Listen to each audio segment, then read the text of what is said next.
આગળના લેક્ચરની અંદર આપણે માદા પ્રજનન તંત્રની વાત કરીએ અને માદા પ્રજનન તંત્રની અંદર આપણે જોયું હતું કે એનું મુખ્ય અંગ જેને આપણે અંડપિંડ તરીકે ઓળખીએ છીએ. આ અંડપિંડ એ અંડકોષોની ઉત્પત્તિની સાથે સંકળાયેલું આપણને જોવા મળે છે. ત્યારબાદ આપણે એની અંદર એની આગળની રચનાઓ જોઈ કે જેની અંદર આપણે જોયું કે એમાં કેટલીક સહાયક રચનાઓ જોવા મળે છે. આ સહાયક રચના કે જેને આપણે નામ આપીએ છીએ અંડવાહિની, ગર્ભાશય, ગ્રીવા, યોનિમાર્ગ અને બાહ્ય જનનેન્દ્રિય. આગળના લેક્ચરની અંદર આપણે અંડપિંડની રચના જોઈ કે અંડપિંડ શું કાર્ય કરે છે.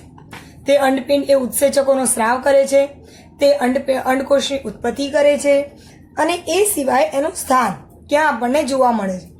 ત્યારબાદ આપણે એની અંદર જોયું કે એની અંદર જે અંડવાહિની છે એ ગર્ભાશયની નળી છે જેને આપણે ફેલોપિયન ટ્યુબ્યુલ્સ કહીએ છીએ.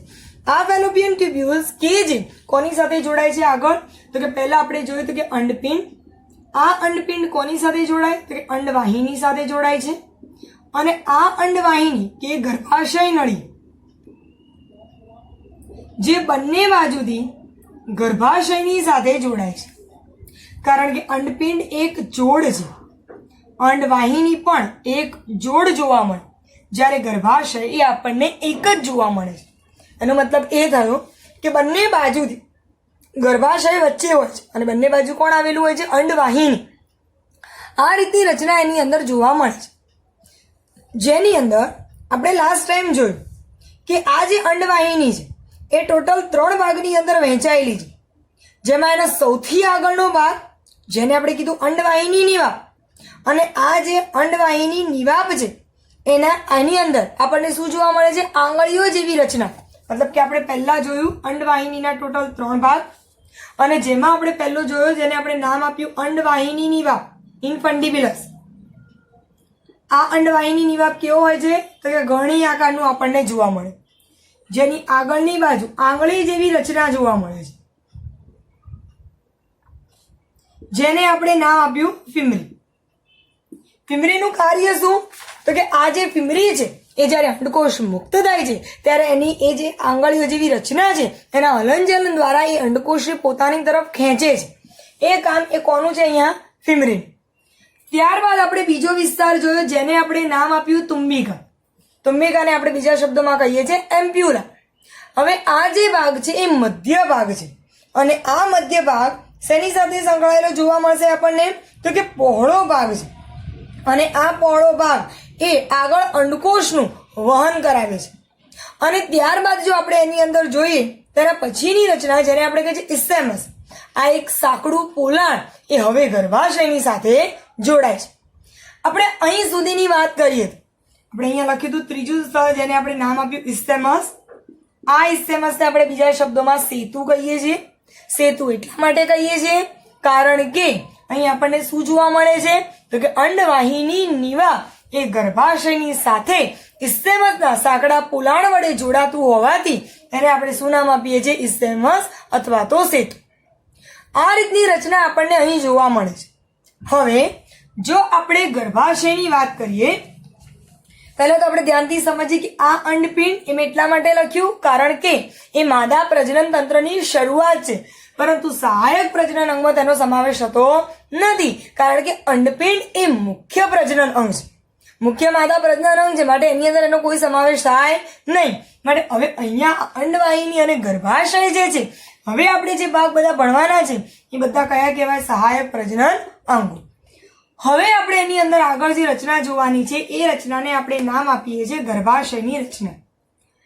આ ગર્ભાશય એક જ હોય છે અને તેનો આકાર ઊંધો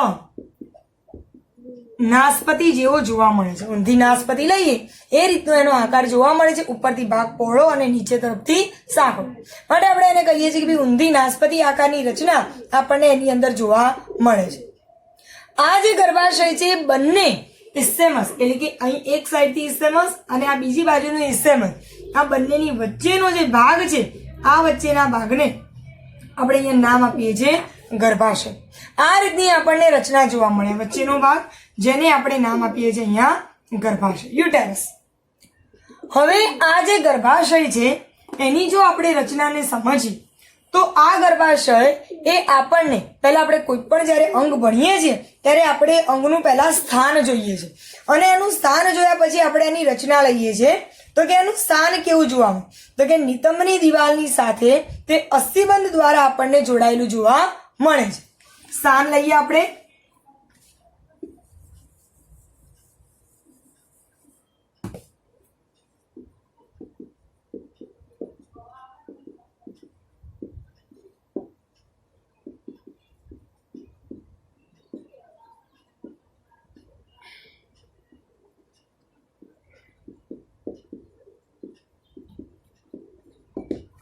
સ્થાન ક્યાં આવશે? નિતંબની દિવાલ સાથે અસ્થિબંધ દ્વારા જોડાય છે. આપણે આ જે ગર્ભાશયની વાત કરીએ છીએ આ ગર્ભાશયને આપણે કુખ તરીકે પણ ઓળખીએ છીએ. ગર્ભાશયને આપણે કયા નામે ઓળખીએ છીએ? એને આપણે કુખ તરીકે પણ ઓળખીએ છીએ અને કુખ પણ કહેવાય છે. બરોબર. હવે આપણે એની અંદર બીજી રચના લઈએ કે આ જે છે ગર્ભાશય, મેં તમને કીધું એમ કે ઊંધા નાસપતિ આકાર, ઉપરથી પહોળો ને નીચેથી સાંકડો. હવે આ જે ગર્ભાશય છે એ ગર્ભાશય એ ટોટલ અંદરની બાજુથી આપણે જોઈએ તો કે 3 ભાગની અંદર વહેંચાયેલું જોવા મળે છે, જેની અંદર એના ટોટલ સ્તર જો આપણે લઈએ તો કેટલા સ્તર આવશે? એની અંદર 3 સ્તર જોવા મળે છે. પહેલાને આપણે કહીએ છીએ પેરીમેટ્રિયમ. પેરી પરિધ વિસ્તાર, બહારના વિસ્તારની અંદર જોવા મળતું સ્તર, એટલે કે જેને આપણે કયા સ્તરના નામે ઓળખીએ છીએ? બાહ્ય સ્તર તરીકે ઓળખવામાં આવે છે. ફરી એકવાર સમજાવું છું. સ્તર ટોટલ 3, જેમાં પેરીમેટ્રિયમ સૌથી બહારની બાજુ આવેલું સ્તર છે. જો આપણે બીજું લઈએ તો એને આપણે જે બીજું સ્તર છે, બીજું સ્તર એ સ્નાયુનું બનેલું હોય છે અને સ્નાયુનું એટલા માટે બનેલું હોય છે કારણ કે જ્યારે બાળ પ્રસવની પ્રક્રિયા થાય છે ત્યારે મહત્વનો ભાગ ભજવે છે. સાથે સાથે એ શેની અંદર સંકળાયેલું હોય છે? તો જ્યારે બાળકનો વિકાસ થાય છે તો એ વિકાસની અંદર પણ જેમ જેમ બાળકની વૃદ્ધિ થાય છે એમ એમ એ પણ એની સાથે મદદરૂપ આપણને જોવા મળે છે, જેને આપણે નામ આપીએ છીએ માયોમેટ્રિયમ. માયો એટલે મસલ્સ, જેને આપણે કહીએ છીએ સ્નાયુ. સ્નાયુઓનું બનેલું સ્તર જેને આપણે નામ આપ્યું માયોમેટ્રિયમ. અને ત્રીજું સ્તર કે જે અંદરનું છે આને આપણે નામ આપ્યું મધ્ય સ્તર. અંદરનું જે સ્તર છે એ સ્તરને આપણે નામ આપીએ છીએ એન્ડોમેટ્રિયમ.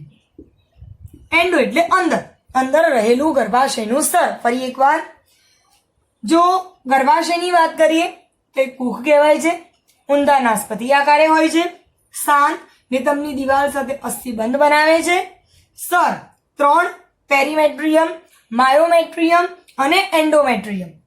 પેરીમેટ્રિયમ બાહ્ય સ્તર છે, માયોમેટ્રિયમ મધ્ય સ્તર છે અને એન્ડોમેટ્રિયમ એ એનું અંતઃ સ્તર છે. હવે જો સૌથી મહત્વનું સ્તર આપણે જો કોઈને ગણીએ તો એ સ્તર જેને આપણે નામ આપી શકીએ કયું સ્તર તરીકે ઓળખાય એને? એન્ડોમેટ્રિયમ. કેમ એન્ડોમેટ્રિયમ? તો કે સ્ત્રીની અંદર આપણે જોઈએ તો એમાં ચક્રીય ફેરફારો થાય છે અને આ ચક્રીય ફેરફારોને આપણે નામ આપીએ છીએ ઋતુચક્ર. ઋતુચક્રનો મતલબ લઈએ કે સ્ત્રીની અંદર અંડકોષ પછીના 28 દિવસ સુધી બાળક એટલે કે ગર્ભને ધારણ કરવા માટે એની અંદર એ રીતે ગર્ભાશય તૈયાર કરવામાં આવે છે. અંદર એક ગાદી જેવી રચના તૈયાર થાય છે એન્ડોમેટ્રિયમમાં કે જેની અંદર ઇમ્પ્લાન્ટેશન કે ગર્ભ સ્થાપન પછી બાળક એની અંદર પૂરતા વિકાસ એટલે કે 9 મહિના સુધી એની અંદર રહી શકે. પરંતુ જો એ સમયગાળા દરમિયાન શુક્રકોષ વડે જો અંડકોષ ફલિત થતો નથી તો એ 28 દિવસ પછી શું જોવા મળશે આપણને? તો કે એની અંદર જે એન્ડોમેટ્રિયમ છે એન્ડોમેટ્રિયમ તૂટી જાય છે અને જે રક્ત છે એનો સ્રાવ જોવા મળે, જેને આપણે નામ આપીએ છીએ ઋતુચક્ર. જો આપણે એની અંદર જોઈએ ફરી એકવાર તો કે પેરીમેટ્રિયમ એ બહારનું સ્તર છે, માયોમેટ્રિયમ અંદરનું સ્તર છે.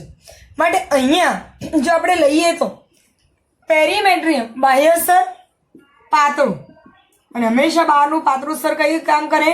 રક્ષણાત્મક કાર્ય કરે છે. જ્યારે અહીંયા માયોમેટ્રિયમ મધ્ય સ્તર છે, આ મધ્ય સ્તર શેનું બનેલું જોવા મળશે આપણને? અરેખિત સ્નાયુઓ, જેથી સંકોચન વિકોચનની પ્રક્રિયા સરળતાથી થઈ શકે છે. માટે આ અરેખિત સ્નાયુ એટલે કયા કહી શકાય? રેખિત સ્નાયુ એટલે કંકાલ, અને અરેખિત સ્નાયુની અંદર કોને લેવામાં આવશે આપણે? તો એની અંદર આપણે લઈશું કોષ્ટાંતર સ્નાયુ. હવે આ જે સ્નાયુ છે સંકોચન વિકોચનની પ્રક્રિયા કરે, જેના લીધે જેમ જેમ બાળકનો વિકાસ થાય એમ એમ ગર્ભાશય શું થાય છે? વધે છે. તો એના માટે કરીને માયોમેટ્રિયમ જે મધ્યસ્તરનું બનેલું છે એની અંદર કયા સ્નાયુ જોવા મળશે? તો એમાં આપણને અરેખિત સ્નાયુ જોવા મળે છે, જેના લીધે જાડું ગ્રંથિમય સ્તર બની જાય છે. અને અંદરનું એન્ડોમેટ્રિયમ અંતઃસ્તર કે જે બાળકના સ્થાપન માટે એટલે કે ગર્ભ સ્થાપન માટેની સૌથી મહત્વની જગ્યા કે જ્યાં ગર્ભ સ્થાપન થાય છે અને બાળક એ 9 મહિના સુધી ત્યાં વિકસે છે એને આપણે કહીએ છીએ ગર્ભાશય. મેં તમને પહેલા જ સમજાવ્યું, શય એટલે કોથળી, એવી કોથળી કે જેની અંદર ગર્ભ રહી શકે તેને આપણે નામ આપીએ છીએ ગર્ભાશય. તો એ અહીંયા એન્ડોમેટ્રિયમ અંતઃસ્તર જે ઋતુચક્રની જે પ્રક્રિયા છે એની અંદર એટલે કે સ્ત્રીમાં થતા ચક્રીય ફેરફારો એ એન્ડોમેટ્રિયમને આધારે સમજી શકાય છે.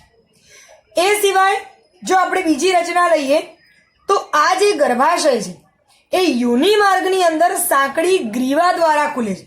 આપણે જો એની વાત કરીએ, એની રચનાને સમજીએ તો કે જો તમે અહીંયા જોઈ શકો છો તમારી બુકની અંદર, અહીંયા બંને બાજુ તમને શું આપેલા છે? અંડપિંડ આપ્યા છે. હવે આ અંડપિંડની અંદર આ જે સૌથી બહારનું સ્તર છે આને આપણે નામ આપ્યું પેરીમેટ્રિયમ. મધ્ય જે આપણને ક્રીમ કલરનું સ્તર આપેલું છે એ કયું છે? માયોમેટ્રિયમ. અને અંદર જે ગડીમય સ્તર આપેલું છે એને આપણે નામ આપીએ છીએ એન્ડોમેટ્રિયમ. ગર્ભાશય એક જ છે. અહીંયા તમે જોઈ શકો છો બંને બાજુ અંડપિંડ છે અને આ ભાગ જે છે એને આપણે નામ આપીએ છીએ અંડવાહિની નીવા, જે ગણી આકારનો છે, ઉપરથી પહોળો અને નીચેથી સાંકડો, જેની આગળની બાજુ આંગળી જેવી રચના છે જેને આપણે નામ આપ્યું ફિમરી. હવે એ જેમ જેમ ઉપર જાય છે એમ એમ આ જે ભાગ છે એ આગળ જતા શેની અંદર રૂપાંતર થઈ જાય છે? તો એ રૂપાંતરિત થાય છે તુંબિકાની અંદર. હવે એ તુંબિકા એમાંથી એ આગળ જઈ અને શેની અંદર કન્વર્ટ થઈ જાય? ઇસ્થેમસ. હવે જુઓ તમે જોઈ શકો છો આ રહ્યો ઇસ્થેમસનો ભાગ, એ રીતે અહીંયા પણ ઇસ્થેમસ જોવા મળે. અને જ્યાં અંડવાહિની નીવા પૂરું થાય છે એટલે કે અંડવાહિની પૂરી થાય છે અને ગર્ભાશયની શરૂઆત થાય છે માટે આપણે એને પહેલા જ કીધું કે એને શું કહેવાય છે? સેતુ. અને ત્યાંથી અહીંયાથી ગર્ભ એ હવે ગર્ભાશયની અંદર શું થાય છે? દાખલ થાય છે. પણ ગર્ભાશય એક જ છે, પરંતુ તમે ધ્યાનથી જુઓ તો આ ગર્ભાશય જેમ જેમ નીચે થાય છે ત્યારે એમાં સાંકડી નળીમય રચના જોવા મળે. અને આ સાંકડી નળીમય રચનાને આપણે જે આગળનો ભાગ છે કે જ્યાં ગર્ભાશય સાંકડું બને છે આ ભાગ, એને આપણે નામ આપીશું ગ્રીવા. અને એ ગર્ભાશય ગ્રીવા તરીકે પણ ઓળખાય છે. ગર્ભાશયની નીચે રહેલો એનો સાંકડો ભાગ જેને આપણે ગ્રીવા અથવા તો ગર્ભાશય ગ્રીવા તરીકે ઓળખીએ છીએ, જે આગળની બાજુ જતા ગ્રીવા નલિકા અને અંતે યોનિની અંદર રૂપાંતર થાય છે. આ ભાગને આપણે શું નામ આપીશું? ગ્રીવા નલિકા. એટલે આપણે કહી શકીએ ભાઈ જે ગર્ભાશય છે એ ગર્ભાશય આગળ જતા ગ્રીવા ગુહા જે રૂપાંતર થાય છે એને આપણે ગ્રીવા નળી કહીએ છીએ. ફરી એકવાર કહું છું, પહેલા આપણે કયો ભાગ લીધો? અહીંયા ગર્ભાશય. ગર્ભાશયની અંદરથી સાંકડા પોલાણ જેવી રચના જેને આપણે શું કીધું? ગર્ભાશય ગ્રીવા. જ્યાં એનો ભાગ પ્રથમ સાંકડો થયો એને આપણે કીધું ગર્ભાશય ગ્રીવા. અને પછી એ જે ગુહા જેવી રચનાનું નિર્માણ કરે એને આપણે નામ આપીશું ગ્રીવા નળી. હવે આગળ જતા શું કહેવાય છે? એની ગ્રીવા નળી. જે જ્યારે યોનિ માર્ગ સાથે જોડાય, શેની સાથે જોડાય છે આ ગ્રીવા નળી? એ તો કે ગ્રીવા નળી યોનિ માર્ગની સાથે જોડાય તો એ યોનિ માર્ગની સાથે જોડાતા એને જન્મ નળી અથવા તો બર્થ કેનાલ તરીકે ઓળખવામાં આવે છે. આ જે રચના હતી એની આંતરિક રચના છે. ફરી એકવાર, ગર્ભાશય એને કુક કહેવાય, નિતંબની દિવાલ સાથે અસ્થિબંધ સાથે જોડાય છે. 3 સ્તર: પેરીમેટ્રિયમ બાહ્ય સ્તર, પાતળું રક્ષણાત્મક. માયોમેટ્રિયમ અરેખિત સ્નાયુનું બનેલું. મધ્ય સ્તર જે બાળકના પ્રસવની ક્રિયા વખતે મદદરૂપ થાય છે. એન્ડોમેટ્રિયમ અંતઃસ્તર કે જ્યાં ગર્ભનું સ્થાપન થાય છે, એટલે સ્ત્રીની અંદર જોવા મળતા ચક્રીય ફેરફારો એ ઋતુચક્ર એ આપણને એના લીધે જોવા મળે છે.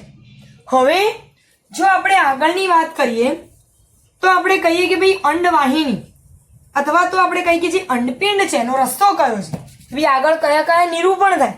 આપણે પહેલા નામ આપ્યું કે ભાઈ પહેલા ક્યાં હતું? અંડપિંડ.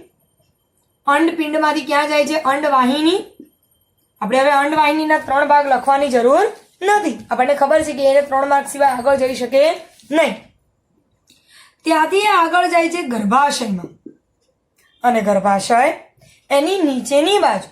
હવે જે રચના છે એ કેવી બને છે? સાંકડી. એટલે શરૂઆતની રચના જેને આપણે નામ આપ્યું ગર્ભાશય ગ્રીવા, અથવા તો આપણી બુક પ્રમાણે સીધું આપણે એને શું નામ આપીશું? ગ્રીવા. અને આગળ જતા એ જે રચના કરે છે, શેની રચના? નલિકાની, ગુહા જેવી રચના, એને આપણે નામ આપીએ છીએ ગ્રીવા નળી. પરંતુ આ જે ગ્રીવા નળી છે કે જે એની અંદરથી નીકળે છે એ કોની સાથે આગળ જતા જોડાય છે? તો કે યોનિ માર્ગની સાથે જોડાય છે. એટલે આપણે લખીશું ગ્રીવા નળી પ્લસ કોની સાથે જોડાય છે? યોનિ માર્ગની સાથે જોડાય છે. અને એ બંને જ્યારે ભેગા થાય ત્યારે એને જન્મ નળી અથવા તો એને બર્થ કેનાલ તરીકે ઓળખવામાં આવે છે. શું કહીશું આપણે એને? બર્થ કેનાલ તરીકે આપણે એને ઓળખીએ છીએ. આ વાત થઈ. આ જે ભાગ હતા એના સહાયક પ્રજનન અંગો હતા. આપણે મુખ્યમાં એક જ ભણ્યા, અંડપિંડ પોતે. સહાયકમાં 2 રચના ભણ્યા. પહેલી રચના જેને આપણે નામ આપ્યું અંડવાહિની, બીજી રચના જેને આપણે નામ આપ્યું ગર્ભાશય.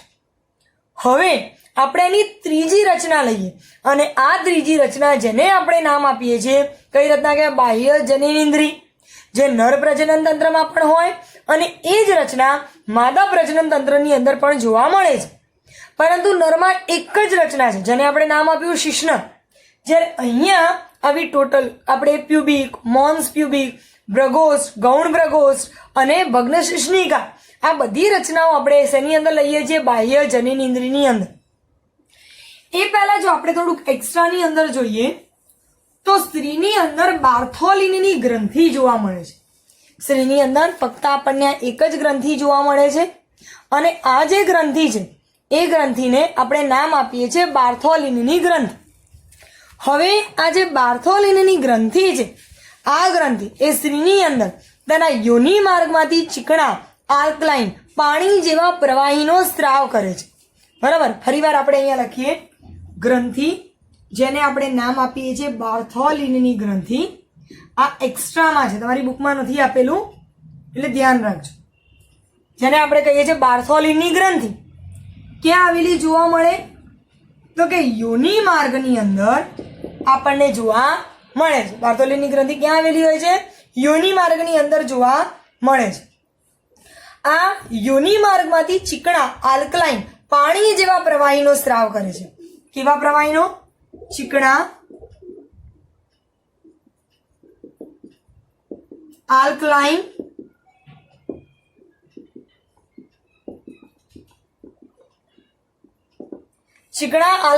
પ્રવાહીનો એ શું કરે છે? સ્ત્રાવ કરે છે. જાતીય ઉત્તેજના દરમિયાન આલ્કલાઇન પ્રવાહીનો સ્ત્રાવ કરે છે, અને જે યોનિ માર્ગના ખુલવાથી થાય છે. જ્યારે યોનિ માર્ગ એ ખુલે છે ક્યારે? કે જાતીય ઉત્તેજના વખતે. ત્યારે આ આલ્કલાઇન પ્રવાહીનો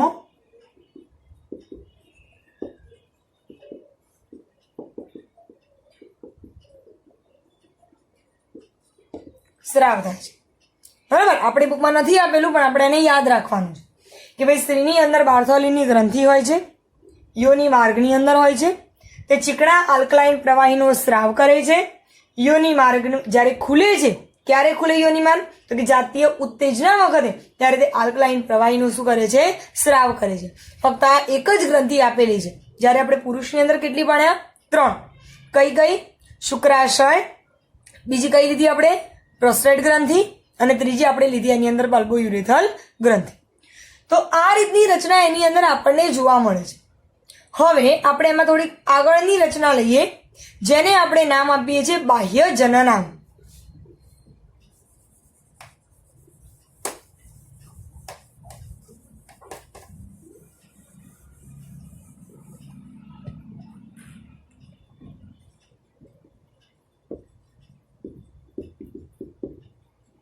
એક્સટર્નલ જેનિટાલી. આપણે આ જે રચના છે એ જ્યારે આપણે નરમાં ભણ્યા તેને નરમાં આપણે ફક્ત એટલી રચના ભણ્યા હતા કે એની અંદર આપણને શું જોવા મળશે, તો કે એની અંદર આપણને જે રચના જોવા મળે છે એને આપણે શિશ્ન કહીએ છીએ. પરંતુ જો આપણે અહીં જો આ રચનાને ધ્યાનથી ભણીએ તો એની અંદર આપણને કેટલીક રચના જોવા મળે છે. જો એને આપણે આકૃતિની અંદર સમજીએ તો જુઓ, અહીંયા તમે જોઈ શકો છો આ ઉપરની બાજુ તમને જે રચના દેખાય છે આ રચના છે અંડપિંડ. અહીંયા ઉપર દેખાય છે. હવે આ જે અંડપિંડ છે એની અહીંયા થોડી આછી રચના છે જેને આપણે નામ આપ્યું, અહીંયા જુઓ તમને ફીમરી જેવી રચના દેખાતી હશે. હવે આ જે ફીમરી જેવી અંડવાહિની નિવાબ છે, અહીંયા થઈ આ જે ભાગ છે તમને અહીં સુધી દેખાશે અંડવાહિની નિવાબ, જે અહીંયા આ ભાગમાં ખુલે છે જેને આપણે નામ આપીએ છીએ ગર્ભાશય. હવે આ ગર્ભાશયની અંદર તમે જોઈ શકો છો કે એના અંદરના સ્તર કેટલા જાડા છે. હવે અહીંયા આ ભાગ જે તમને રેડ કલરનો દેખાય છે, આ જે ભાગ છે એને આપણે નામ આપીએ છીએ ગ્રીવા, જેને કહીએ આપણે ગર્ભાશય ગ્રીવા.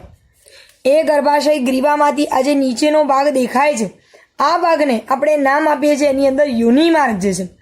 આ યોનિ માર્ગ આગળ જતા અહીંયા નીચે આ ભાગને આપણે આપીશું યોનિ માર્ગ કહીએ છીએ. અને એ યોનિ માર્ગની અહીંયા જે નીચે જે આપે છે આ જે ભાગ, બરાબર, એને આ ભાગ જે આપણે એને નામ આપ્યું બર્થ કેનાલ, અને એ બર્થ કેનાલ બાદ શું આવશે, યોનિ માર્ગનું છિદ્ર. બરાબર, આ જે નીચેનો ભાગ છે એને આપણે કહીશું યોનિ માર્ગનું છિદ્ર. જો એની સાથે સાથે જો આપણે એની અંદર રચના લઈએ એના બાહ્ય જનનાંગની, તો તમે જોઈ શકો છો અહીંયા આ જે ભાગ છે અહીં આને આપણે નામ આપીએ છીએ ભગ્ન શિશ્નિકા. હવે આ ભાગની એક્ઝેક્ટ નીચે અહીંયા આને આપણે કહીએ છીએ, આ જે ભાગ છે એને આપણે કહીએ છીએ ગૌણ પ્રકોષ્ઠ.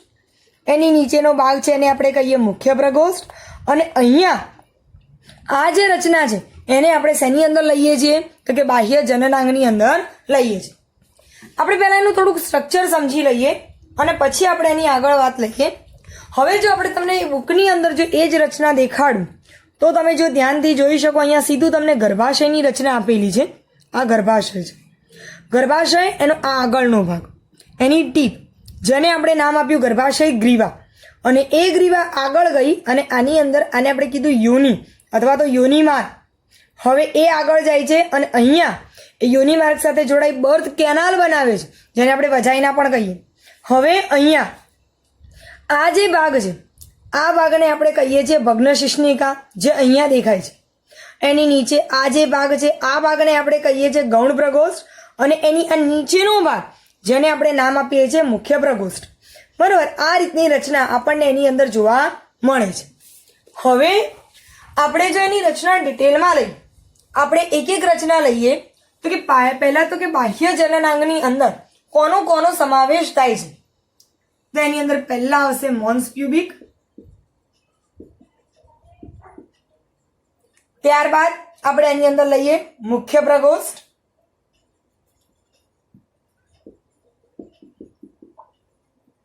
ગૌણ પ્રકોષ્ઠ, ભગ્ન શિશ્નિકા. આ ભગ્ન શિશ્નિકા નરની અંદર રહેલા તેના શિશ્નની સાથે સરખાવવામાં આવે છે. ફરી યાદ રાખજો, બુકમાં નથી, તમારે એક્સ્ટ્રામાં યાદ રાખવાનું છે કે ભગ્ન શિશ્નિકાને નરની અંદર તેના કયા અંગ સાથે સરખાવવામાં આવે છે, તો કે એને તેના શિશ્નની સાથે સરખાવવામાં આવે છે. બંને બાહ્ય જનનાંગ છે, પેલું નરમાં ને આ માદામાં, પણ બંનેને શું કરવામાં આવે છે, સરખાવવામાં આવે છે. તો કે આટલી રચના આપણને એની અંદર જોવા મળે છે. હવે જો આપણે એની અંદર એક એક કરીને રચના લઈએ તો કે એની પહેલી રચના જેને આપણે નામ આપીએ છીએ, જેને શું કહીશું આપણે, મોન્સ પ્યુબિક તરીકે આપણે એને ઓળખીએ છીએ. તો પહેલા આપણે લઈએ એની અંદર મોન્સ પ્યુબિક.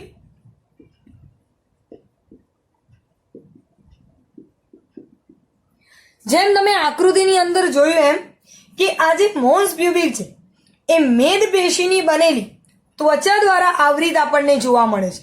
એટલે કે ઓશિકા જેવી રચના જેને આપણે કહી શકીએ જૂની બુક પ્રમાણે, તો આપણે એને કહીશું કે ભાઈ મેદ પેશીની રચના જે ત્વચા દ્વારા આવૃત હોય છે. મેદ પેશીની બનેલી રચના જે ત્વચા દ્વારા આવૃત હોય છે. એટલે કે સૌથી ઉપરનો ભાગ બરોબર. ત્યારબાદ આ મોન્સ પ્યુબિક ની નીચે આવશે પ્યુબિક નો વિસ્તાર. બરોબર. હવે આ જે પ્યુબિક છે એ વાળ ધરાવતી ગાદી જેવી રચના છે. કેવી રચના ગણાય એને? વાળ ધરાવતી ગાદી જેવી રચના.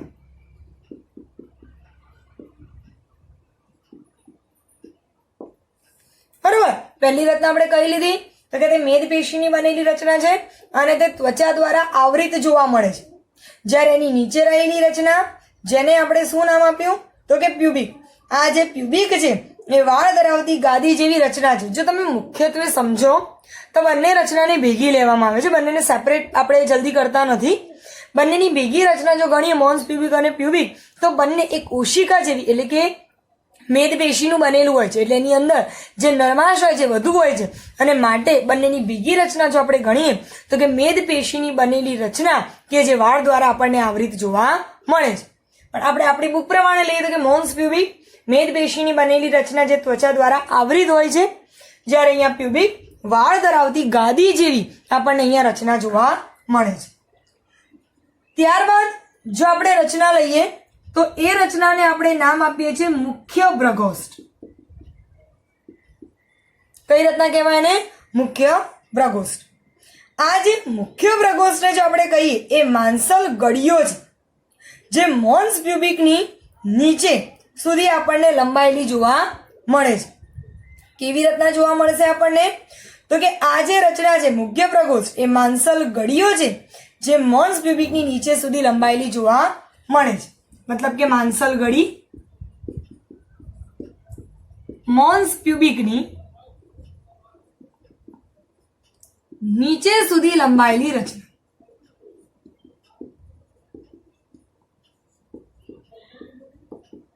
મોન્સ પ્યુબિકની આપણને નીચે સુધી જોવા મળે છે. ત્યારબાદ આપણે એની અંદર લઈએ ગૌણ બ્રગોસ્ટ. પહેલા આપણે થિયરી સમજી લઈએ, પછી આપણે એની અંદર એની આકૃતિ પ્રમાણે એને સમજીએ. તો કે આ જે ગૌણ બ્રગોસ્ટ છે એ આપણને ક્યાં જોવા મળે તો કે મુખ્ય બ્રગોસ્ટની નીચે એક જોડ પેશીમય જે ગળીઓ ધરાવે છે. બરાબર. ક્યાં જોવા મળે તો કે મુખ્ય બ્રગોસ્ટની નીચે એક જોડ પેશીમય ગળીઓ ધરાવે. શું ધરાવશે? અહીંયા પેશીમય ગળીઓ ક્યાં આવેલી હોય છે? મુખ્ય બ્રગોસ્ટની નીચે. અને એ કેટલી હોય છે? એક જોડ રચના ધરાવે છે. ફરી એકવાર, મુખ્ય બ્રગોસ્ટ માંસલ ગળી ધરાવે, મોન્સ પ્યુબિક સુધી નીચે સુધી એ લંબાયેલો જોવા મળે. જ્યારે અહીંયા ગૌણ બ્રગોસ્ટ છે જે પેશીમય ગળીઓ ધરાવે છે અને એ જે છે એ કેટલી જોવા મળશે આપણને? એક જોડ એ આપણને જોવા મળે છે. તો આ જે રચના છે આ રચનાને આપણે શેની અંદર લઈએ છીએ? બાહ્ય જનનેન્દ્રિયની અંદર લઈએ છીએ. છેલ્લી એક રચના આપણે લઈએ તો એની અંદર લઈશું આપણે ભગ્ન શિશ્નિકા કે જે કેવી જોવા મળશે? નાની આંગળી જેવી રચના જે મૂત્ર માર્ગના મુખની ઉપર બે ગૌણ બ્રગોસ્ટના ઉપરી સ્થાન પર જોવા મળે છે. કઈ રચના લઈશું આપણે એને? ભગ્ન શિશ્નિકા. ભગ્ન શિશ્નિકા કેવી રચના છે? નાની આંગળી જેવી રચના.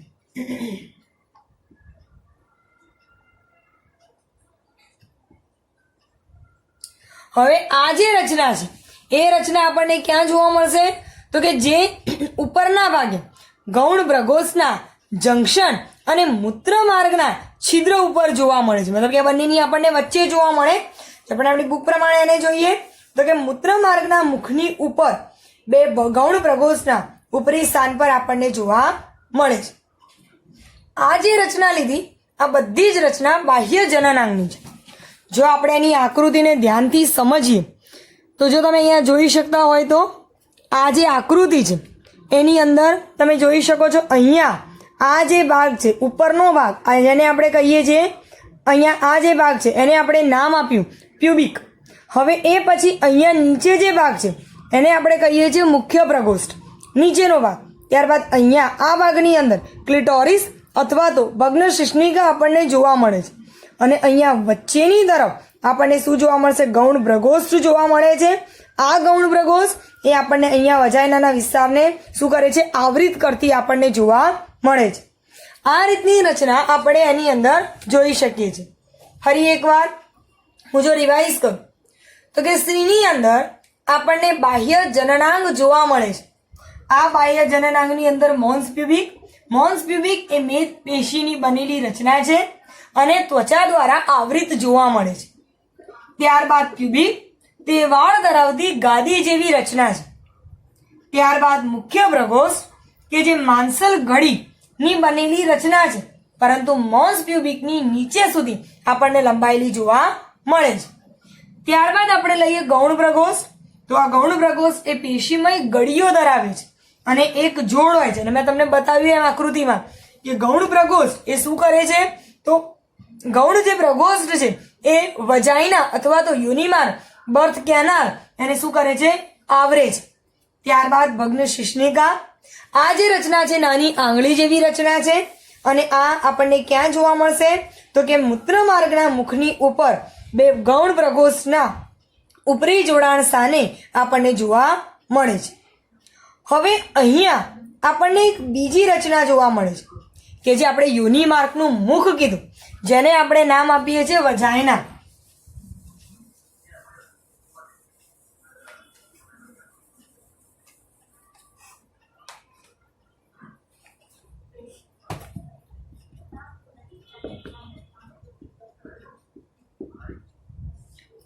યોનિપટલ. હવે આપણે અહીંયા લઈએ કે આપણે કહીએ કે ભાઈ આ જે છે યોનિ માર્ગનું મુખ, જેને આપણે નામ આપ્યું વજાઇના. એટલે કે અહીંયા કહી શકીએ આપણે કે ભાઈ યોનિ માર્ગનું જે મુખ છે ત્યાં આપણને અંશત પટલ એક પડદો જોવા મળે. કેવો પડદો જોવા મળશે, અંશત પડદો, જેને આપણે નામ આપીએ છીએ યોનિ પટલ, જેને હાઇમેન તરીકે પણ ઓળખવામાં આવે છે. હવે આ જે પડદો છે એની સ્થિતિ દરેકની અંદર જુદી જુદી જોવા મળે છે આપણને. જેમ કે આપણે કહીએ તો આ જે છે યોનિ પટલ એ મુખ્યત્વે જ્યારે પ્રથમ વખત મૈથુનની ક્રિયા થાય છે ત્યારે એ તૂટી જાય છે, પરંતુ એવું જરૂરી નથી. એ ઘણી વખત બીજી અલગ અલગ વસ્તુઓથી પણ તૂટવાની સંભાવના રહેલી છે. ફરીવાર આપણે લઈએ યોનિ પટલ, હાઇમેન, જે યોનિ માર્ગના મુખ આગળ અંશત પડદો છે. આ પડદો એ ક્યારે તૂટે છે, તો કે જ્યારે પ્રથમ વખત મૈથુનની ક્રિયા જ્યારે થાય છે ત્યારે આ યોનિ પટલ એ તૂટી જાય છે. પરંતુ દરેક વખતે આ વસ્તુ સાચી હોતી નથી કે કોઈ પણ સ્ત્રીનું જે કૌમાર્ય છે એ આ પડદા વડે નિશ્ચિત કરી શકાતું નથી, કારણ કે એવી ઘણી બધી પ્રક્રિયાઓ છે કે જેની અંદર આ યોનિ પટલ તૂટવાની સંભાવના રહેલી છે. તો જો આપણે એવી સ્થિતિઓને જોઈએ તો જેની અંદર આપણે કહી શકીએ કે અચાનક પડવા, જ્યારે કોઈ અચાનક પડી જાય, એને જ્યારે કોઈ જાતનો આંચકો લાગે, અથવા તો જેને આપણે કહીએ છીએ કે આપણે કોઈ રમત રમીએ, જેમ કે ઘોડે સવારી છે, સાયકલિંગ કરીએ છીએ. અત્યારની આપણે જો વાત કરીએ તો લગભગ બધી જ ગર્લ્સ એ ખૂબ સક્રિય હોય છે. હવે આ સક્રિયતાની અંદર આપણે જેમ લીધું એમ તો કે કોઈ વખત પડવાથી, આંચકો લાગવાથી, અથવા આપણે કીધું કે સક્રિયતા, અત્યારે મેં કીધું કે લગભગ બધી ગર્લ્સ એક્ટિવેટેડ હોય છે અને જેને લીધે બધી એક્ટિવ હોય છે, જેને લીધે એની સક્રિયતાના લીધે એ કેટલીક રમતો રમે છે. આ રમતોની અંદર ઘોડે સવારી, સાયકલિંગ કરવી, આ વગેરે પ્રક્રિયાનો આપણે એની અંદર સમાવેશ કરીએ છીએ. ત્યારબાદ યોનિ ટેમ્પોન. યોનિ ટેમ્પોન એટલે કે ઋતુચક્ર દરમિયાન યોનિ માર્ગના ઋતુ પ્રવાહ શોષવા માટેનું સાધન. યોનિ ટેમ્પોન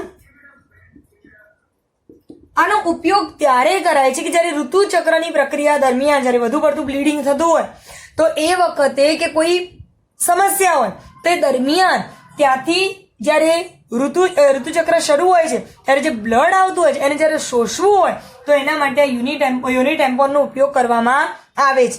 અને જ્યારે આનો ઉપયોગ કરવામાં આવે ત્યારે યોનિ પટલ તૂટી જાય છે. ઘણીવાર ઘણા કેસમાં એવું પણ બને છે કે સમાગમની પ્રક્રિયા થાય તો પણ યોનિ ટેમ્પોન ક્યારે પણ તૂટતો નથી. એટલે આમાં ઘણી બધી પ્રક્રિયાઓ, ઘણી બધી વસ્તુઓ રહેલી છે કે જરૂરી નથી કે એક યોનિ પટલને આધીન આપણે કોઈ પણ સ્ત્રીનું કૌમાર્ય નક્કી કરી શકીએ છીએ. ફરી એકવાર કહું છું, યોનિ પટલ, હાયમેન, યોનિ માર્ગનું મુખ એટલે કે વજાઇના, એની પર અંશતઃ પડદો હોય છે. પ્રથમ મૈથુનની ક્રિયા વખતે તે મુખ્યત્વે તૂટી જાય છે અથવા તો પડવાથી, આંચકો લાગવાથી, કેટલીક રમતોમાં સક્રિય જેમ કે ઘોડેસવારી અને સાયકલિંગ, એ સિવાય યોનિ ટેમ્પન ઋતુચક્ર દરમિયાન બ્લડને અથવા રક્તને શોષવા માટેનું સાધન છે, એને દાખલ કરવાથી આ શું થાય છે, પડદો એ તૂટી જાય છે. પણ ઘણીવાર કેટલીક સ્ત્રીની અંદર મૈથુનની ક્રિયા કર્યા પછી પણ એ શું થાય છે કે યોનિ પટલ એ જળવાઈ રહે છે. માટે યોનિ પટલને આધીન કોઈ પણ સ્ત્રીનું કૌમાર્ય એ નક્કી કરી શકાતું નથી. આજે આપણે અહીં સુધી લઈએ છીએ, જેની અંદર આપણે 2 રચના ભણ્યા, એક ગર્ભાશય અને સ્ત્રીના બાહ્ય જનનાંગો. હવે આના પછીના લેક્ચરમાં આપણે સ્તનગ્રંથિ અને અંડકોષ જનન અને શુક્રકોષ જનનની પ્રક્રિયા લઈશું.